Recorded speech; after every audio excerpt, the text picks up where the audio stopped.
Ang motor kung saan nag-umpisa ang lahat.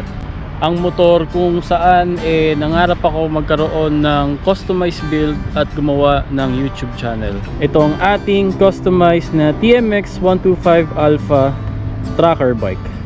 What's going on mga kamambo? It's your boy Rico again.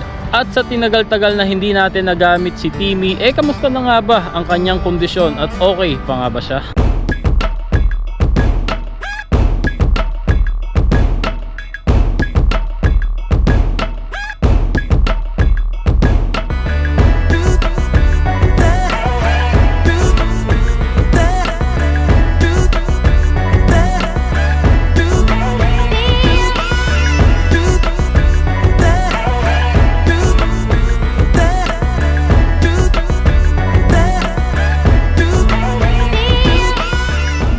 Pagdating sa kanyang performance, halos wala namang nabago.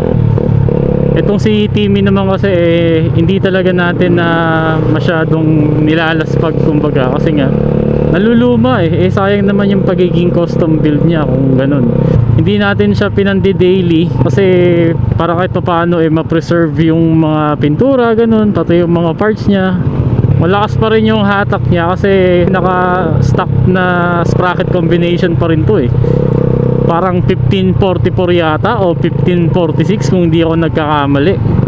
Kumbaga, pang tricycle setup pa rin yung sprocket niya, hindi ako nagpalit Gulong natin, makapal pa naman kasi nga naka dual sport tayo, which is medyo matagal talaga mapudpod kumpara sa mga regular na road tires kasi hard compound siya Gas consumption naman ni Timmy, actually hindi ko kinu-compute.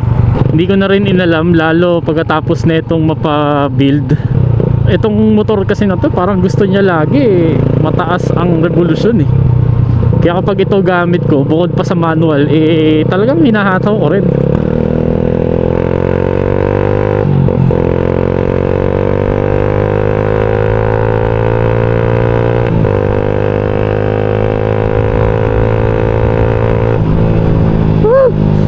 Iba pa rin talaga pag may manual ka tapos naka open pipe kaysa sa mga scooter.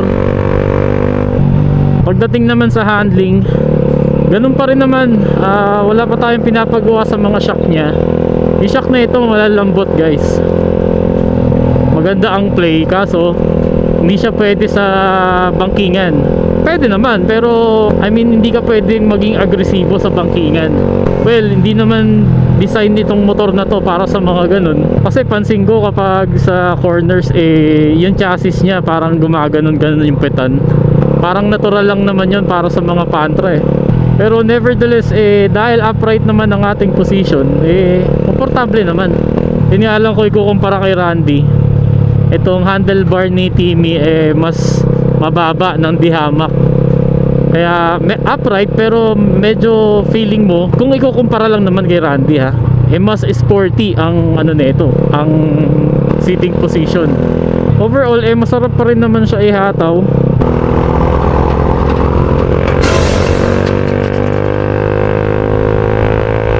So ngayon naman mga kamambo ay silipin natin ng malapitan ang kondisyon ni Timmy.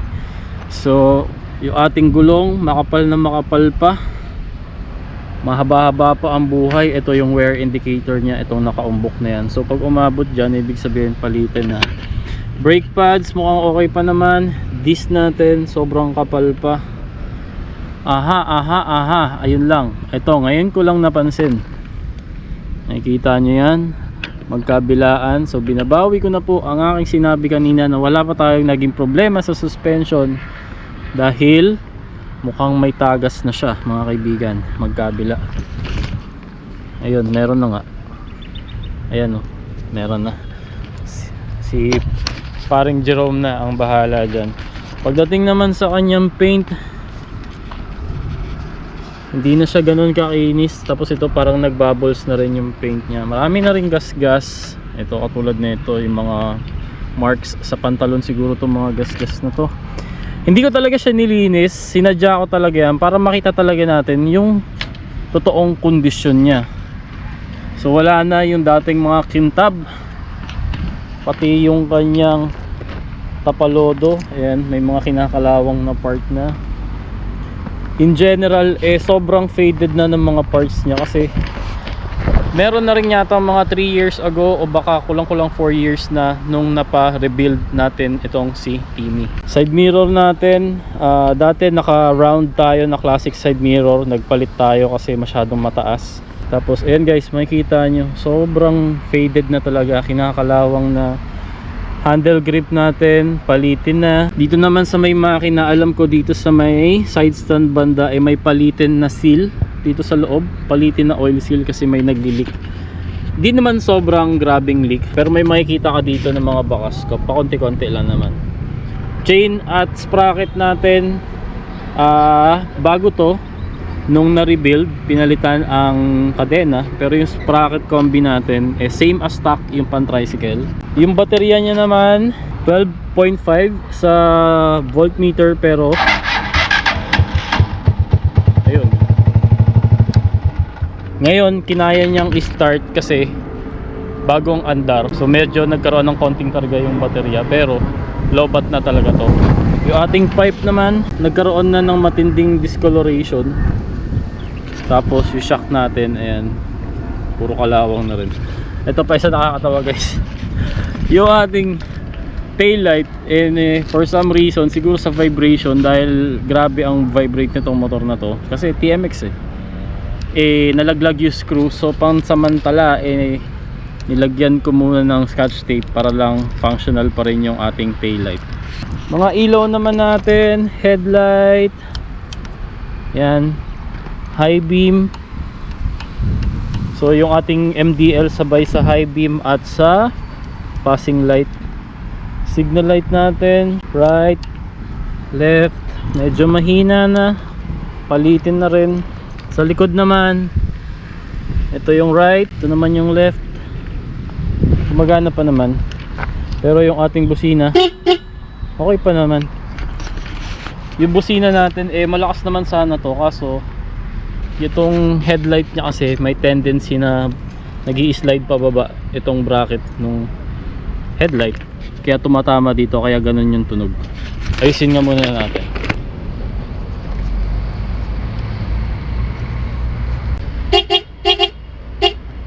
Okay na siya guys. Kaya lang naman natin hindi na masyadong ginagamit si Timi. Netong mga nakaraan nag-focus tayo sa joyride kasi nga medyo kapos tayo.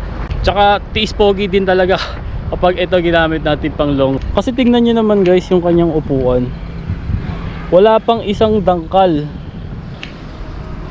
So masakit talaga sa puwet pag sa long ride. Although nagamit na rin naman natin siya noon pang camping, yun nga lang tiis-tiis talaga.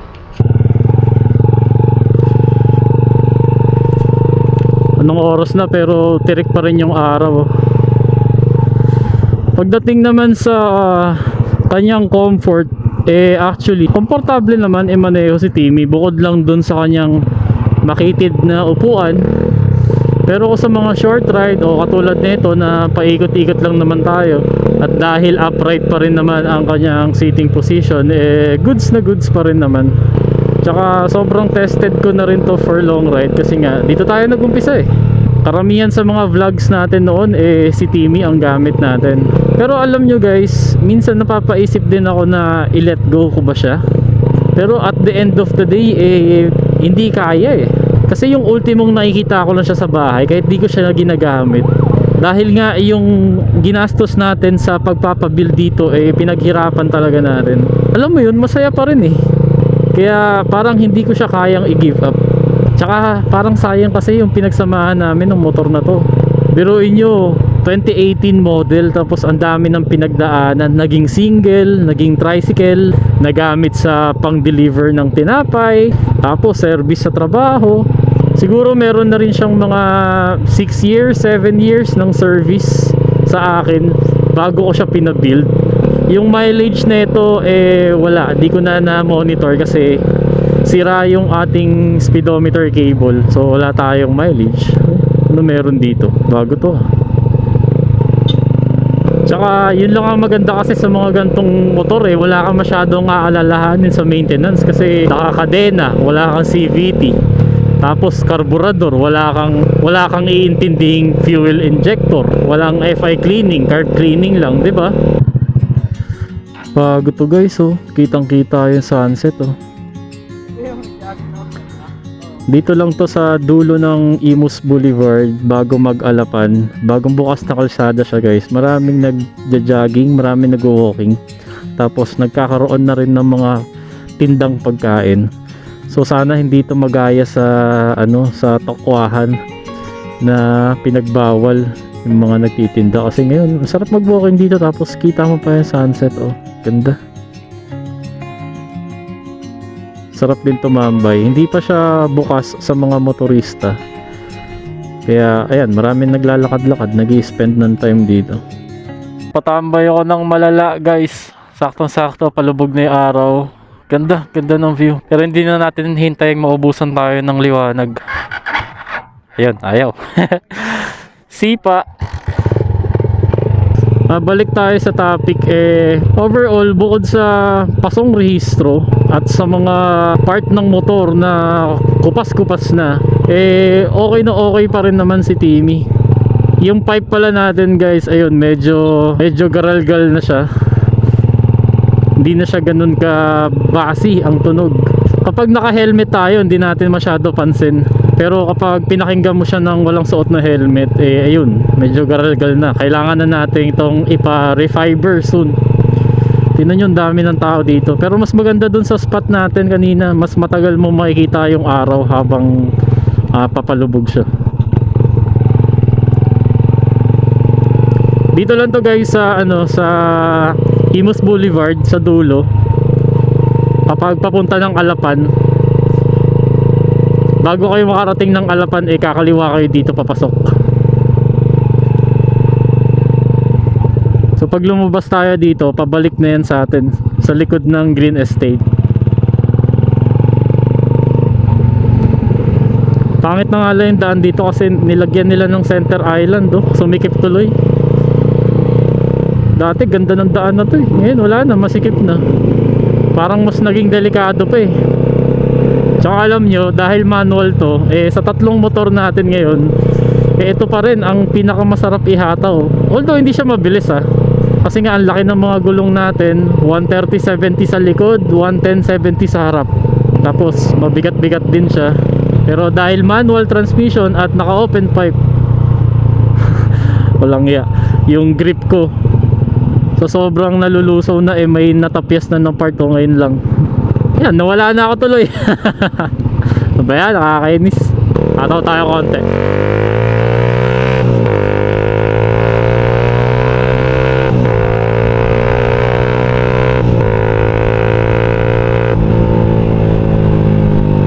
Downshift. O, diba? Kahit luman-luma na to si Timmy, pero syempre, kita nyo naman, hindi siya kabilisan talaga. Pero yung torque niya, andun pa rin naman. So, ang tanong, ito ba in the near future, ile-let go natin ngayong tatlo na ang ating motor? Ang sagot ko dyan, hindi. Kasi nga, parang ano ko to, parang trophy ko to, kasi hindi naman tayo big time, hindi tayo mayaman, pero reward natin sa sarili natin na nakapag custom build tayo ng ganito. Pinagawa po natin, hindi tayo mismo yung gumawa. Pero masarap lang sa feeling kasi hanggang ngayon, kahit ilang taon na nakalipas, na na-achieve mo yung gusto mong build sa motor mo. Na dati kahit wala pa akong TMX, ganun na ang wallpaper ko sa office. Ganun katindi dati ang kagustuhan ko na magkaroon ng ganitong build na TMX.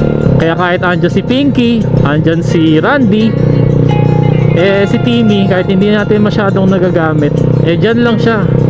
At the end of the day, iba pa rin kasi ang nabibigay na satisfaction ng manual na motorsiklo kumpara sa mga scooter. So dito ko na po muna tatapusin ang ating video. Salamat kung umabot ka sa punto na to.